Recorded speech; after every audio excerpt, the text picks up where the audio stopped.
Olá, boa noite, seja muito bem-vindo ao TN2. Vamos ver os destaques de hoje.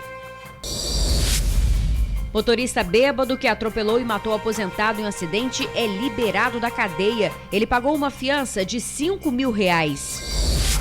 Procurado ex-presidente de sindicato acusado de atirar em 2 pessoas em Vila Velha. O suspeito estaria sendo acusado de desvio de dinheiro. Enterrado jovem que morreu de overdose após ingerir uma droga mexicana em festa rave. A família fez um apelo e diz que desconhecia o uso do entorpecente.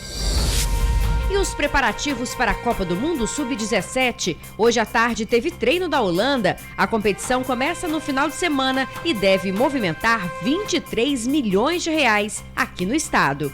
Tudo isso e muito mais agora no TN2.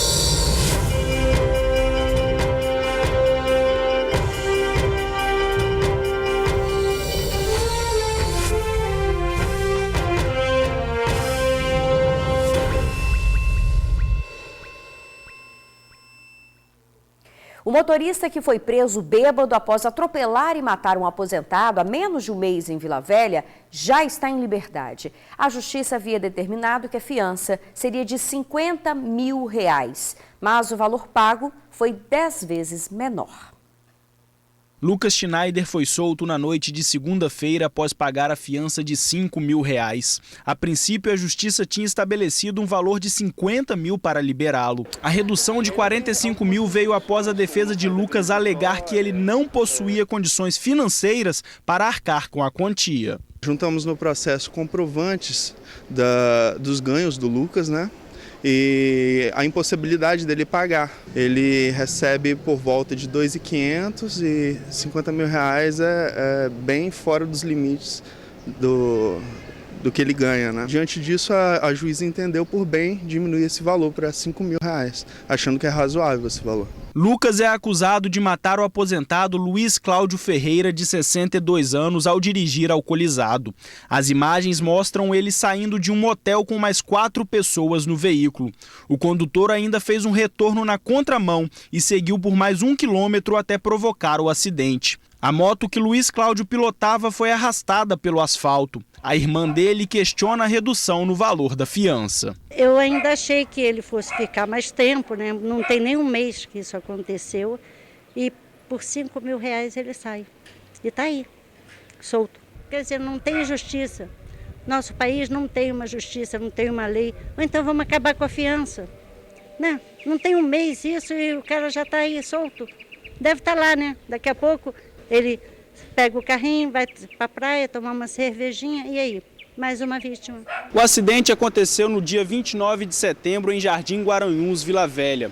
O motorista que confessou o crime agora responde em liberdade, porém ele terá que cumprir algumas restrições. Dentro de certo horário, está em casa, fica proibido de visitar boates, bares, não sair da Grande Vitória sem prévia autorização do juiz. Acontece que o Lucas não foi absolvido, Esse valor foi somente para ele responder o processo em liberdade. Ainda não há uma data para o julgamento do caso. O que de fato existe é a certeza que Luiz Cláudio não voltará. Meu irmão não volta mais. Por causa de R$5 mil, será que nós merecemos isso? Nossa vida vale tão pouco assim?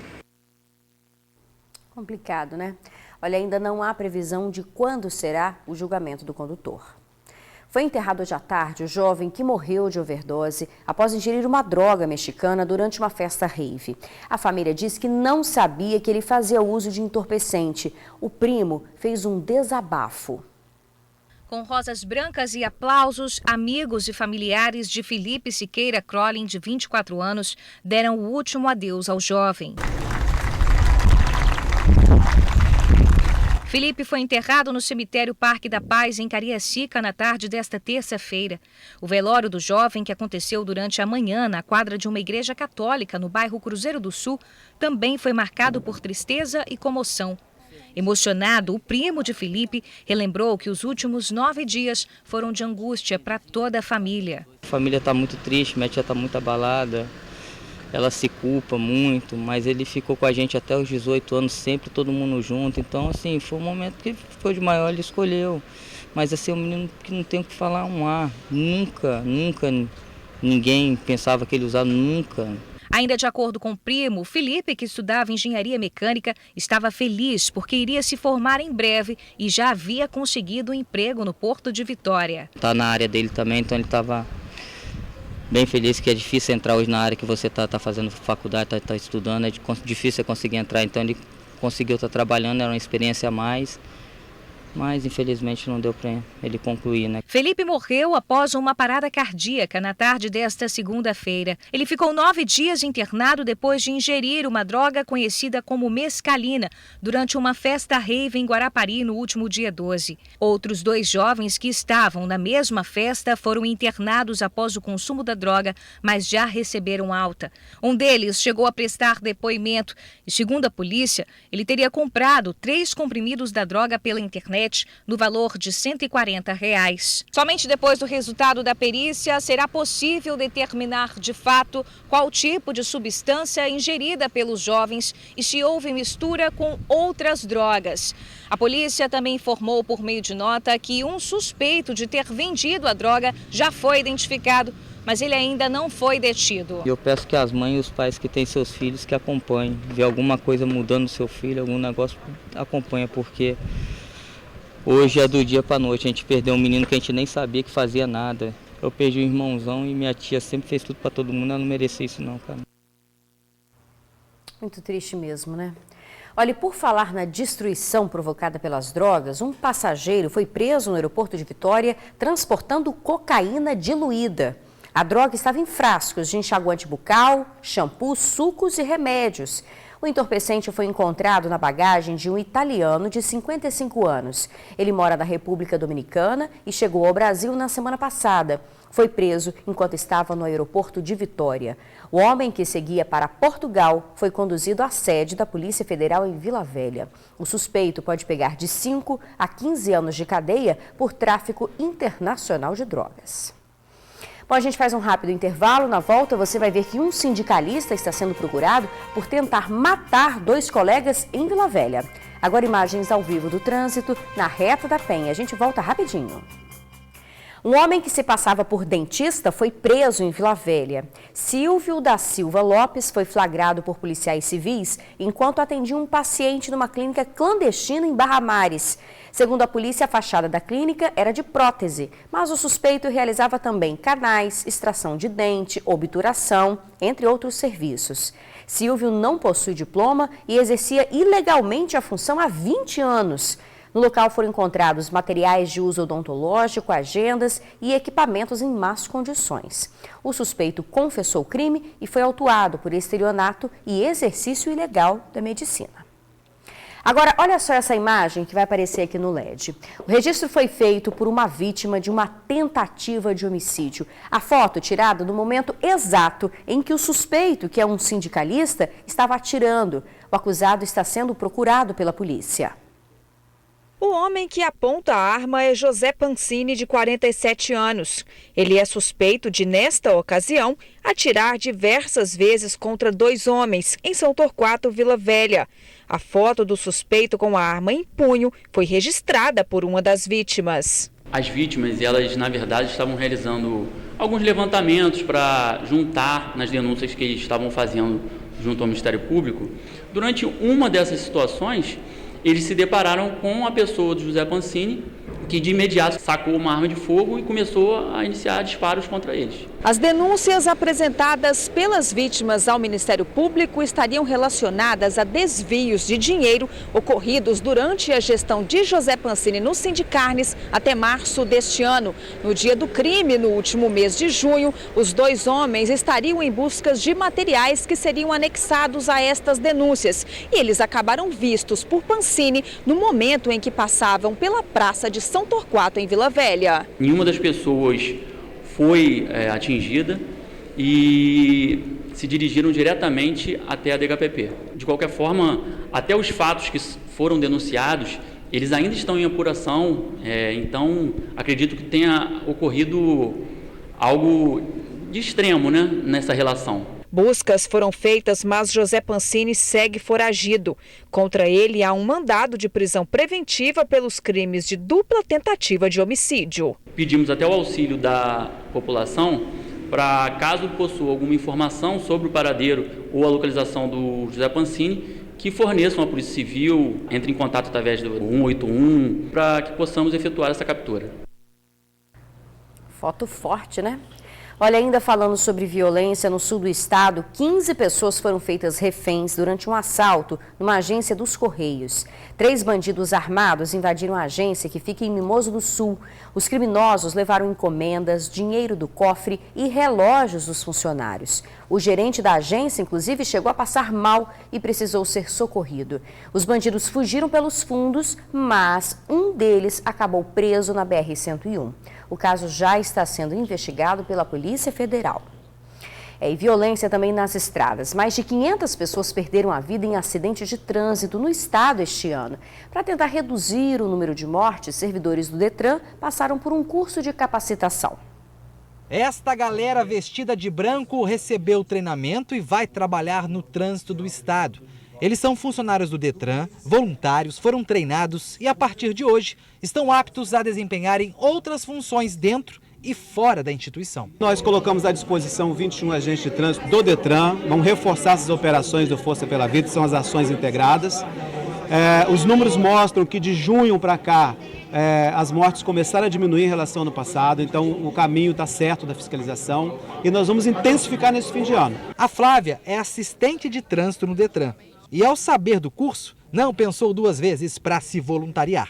Eu já tenho uma formação de examinadora de trânsito. Acho que nós vamos fazer muita diferença. É um reforço para a PM, junto à PRF, junto às guardas. Então eu acho que a gente tem muito a contribuir. A preocupação em reforçar a fiscalização está ligada a uma estatística triste e indigesta. De janeiro a agosto deste ano, foram 542 pessoas que perderam a vida no trânsito, por conta da irresponsabilidade, da imperícia, da imprudência. E olha que esses números são maiores do que todo o ano de 2018. E ainda faltam 4 meses para serem inseridos nesta contabilidade. Os números são do Observatório da Segurança Pública do Espírito Santo e apresentam algumas curiosidades. Por exemplo, a cidade com mais mortes é a Serra.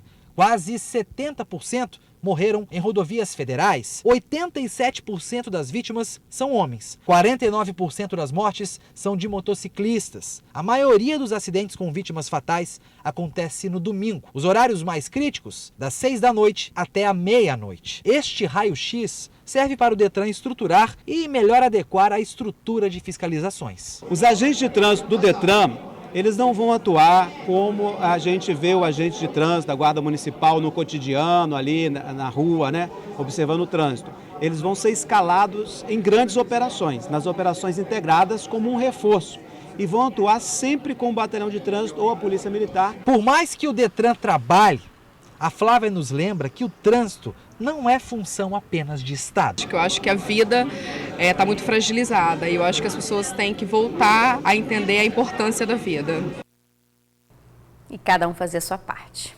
Olha, o óleo, que já tem gerado transtornos nas praias do Nordeste, deve chegar ao litoral capixaba em até 15 dias, é o que estimam os especialistas. Um comitê foi criado pelo Estado com o objetivo de conter eventuais danos. A Marinha também participa do plano de emergência. As prefeituras de Conceição da Barra, São Mateus e Linhares foram acionadas para unificar ações. Esses municípios seriam os primeiros afetados se o óleo avançar. Representantes capixabas vão agendar agora uma visita à Bahia para analisar os procedimentos adotados por lá. As primeiras manchas apareceram em setembro, na Paraíba. A Secretaria de Meio Ambiente do Estado afirma que ainda não é possível saber quando o óleo vai chegar ao Espírito Santo. A seguir a gente fala de futebol. É que faltam poucos dias para o Mundial Sub-17 e já tem seleção treinando aqui no estado. Você vê agora imagens ao vivo do trânsito na Avenida Saturnino de Brito, na Praia do Canto. A gente já volta. 23 milhões de reais. Este é o valor que deve ser movimentado aqui no estado durante a Copa do Mundo Sub-17. A competição começa no próximo fim de semana. 16 jogos serão realizados aqui no estádio Kleber Andrade, em Cariacica. Últimos ajustes no estádio Kleber Andrade. Falta pouco, muito pouco. 5 dias para a bola rolar pelo Mundial de Futebol Sub-17. No próximo domingo já tem jogo por aqui. O estádio Kleber Andrade vai receber 16 partidas da Copa do Mundo da FIFA Sub-17. 12 deles pela fase de grupos, pela primeira fase, 2 jogos pelas oitavas de final e outras 2 partidas pelas quartas de final. Camisas de peso vão desfilar pelo novo gramado do Kleber Andrade. Espanha, Holanda, Argentina. Inclusive, na próxima segunda-feira, dia 28 de outubro, já tem um clássico aqui. Espanha contra Argentina. A seleção da Holanda foi a primeira a chegar. A molecada holandesa está hospedada neste hotel na Praia do Canto, em Vitória. O gerente conta que o lugar precisou passar por adaptações para ser considerado um hotel padrão FIFA. Foi muito trabalho, o nível de exigência é muito grande. Fizemos diversas adaptações, diversas vistorias da FIFA, até chegar nesse padrão desejado por eles. Um evento muito grande, internacional, então a gente se preparou bastante para poder atendê-los da melhor forma e mostrar esse cartão postal também da nossa cidade, do nosso estado, A estimativa é de que o Mundial da FIFA Sub-17 gere cerca de 23 milhões de reais em gastos de turistas no estado. O diretor da Associação Brasileira da Indústria de Hotéis do Espírito Santo explica que o setor precisa aproveitar estas oportunidades. Inicialmente isso movimenta todo o nosso trade turístico, não só o trade turístico, mas também o setor de transporte, de comércio, E isso põe o nosso estado em destaque nacional e internacional. E com isso a gente acaba se preparando mais, se profissionalizando mais para atender esses eventos internacionais. O Kleber Andrade passou por reformas para atender às especificações da FIFA. Para a Secretaria de Turismo do Estado, as vantagens com o Mundial Sub-17 podem ser divididas em 2 pontos diferentes. Nós temos uma rede hoteleira que está ocupada. Nós temos uma imprensa especializada que está vindo aqui, que vai divulgar o estado do Espírito Santo para todo mundo, os restaurantes que estão tendo movimento, mas nós temos também em contrapartida um capital muito emocional que nós colhemos frutos de tudo isso. Nós temos jovens que podem voltar a sonhar vendo esses jovens que estão aqui. Enquanto a competição rolar, o Clebão não é de Cariacica, nem do estado, muito menos do Brasil. O Clebão é do mundo. Parte dos diamantes do futebol mundial vai ser lapidada aqui. E também vão jogar aqui no Kleber Andrade as seleções dos Estados Unidos, Senegal, Japão, Tajiquistão, Ilha Salomão, Coreia do Sul e Chile. Olha, a seleção da Holanda já entrou em campo hoje à tarde. O time se prepara para encarar o Japão no próximo domingo no Kleber Andrade. O treino de hoje aconteceu em Manguinhos, na Serra. Eles têm pouca idade, ainda nem completaram 18 anos, mas o mundo da bola faz eles deixarem para trás o conforto de casa bem cedo. Os jogadores da seleção holandesa Sub-17 já estão no estado e fizeram o primeiro treino em terras capixabas. O último Mundial Sub-17 da Holanda foi há 8 anos, em 2011. Mas essa nova geração promete bons frutos. Venceram a Eurocopa no ano passado e chegam para brigar pelo título. A Copa do Mundo Sub-17 terá início no próximo sábado, dia da estreia do Brasil. Mas aqui no estado, o Mundial só começa no domingo, com 2 partidas no Kleber Andrade. E a seleção holandesa, que já está se preparando, entra em campo contra o Japão às 8 da noite. Barba de verdade mesmo só no rosto do treinador. Mas alguém aí duvida que essa molecada tem futebol de gente grande? É o sonho, de muitos atletas. Olha, a abertura da Copa do Mundo Sub-17 é no próximo sábado. A seleção brasileira enfrenta o Canadá às 5 da tarde em Brasília. Pois é, a gente fica por aqui. Muito obrigada pela companhia. Uma ótima noite para você e até amanhã.